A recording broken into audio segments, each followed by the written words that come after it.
এক কোটি বছর তোমাকে দেখি না। কবি মহাদেব সাহা। এক কোটি বছর হয় তোমাকে দেখি না, একবার তোমাকে দেখতে পাবো, এই নিশ্চয়তাটুকু পেলে বিদ্যাসাগরের মতো আমিও সাঁতরে পার হব ভরা দামোদর। কয়েক হাজার বার পাড়ি দেব ইংলিশ চ্যানেল, তোমাকে একটি বার দেখতে পাবো, এটুকু ভরসা পেলে অনায়াসে ডিগাবো এই কারার প্রাচীর।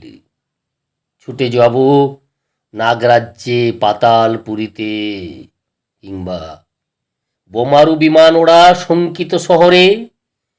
যদি জানি একবার দেখা পাবো, তাহলে উত্তপ্ত মরুভূমি অনায়াসে হেঁটে পাড়ি দেব। কাঁটা তার ডিগাবো সহজে, লোক লজ্জা ঝেড়ে মুছে ফেলে দেব যে কোনো সভায় কিংবা পার্কে ও মেলায়। একবার দেখা পাবো, শুধু এই আশ্বাস পেলে এক পৃথিবীর এটুকু দূরত্ব আমি অবলীলাক্রমে পাড়ি দেব। তোমাকে দেখেছি কবে, সেই কবে, কোন বৃহস্পতিবার, আর এক কোটি বছর হয় তোমাকে দেখি না।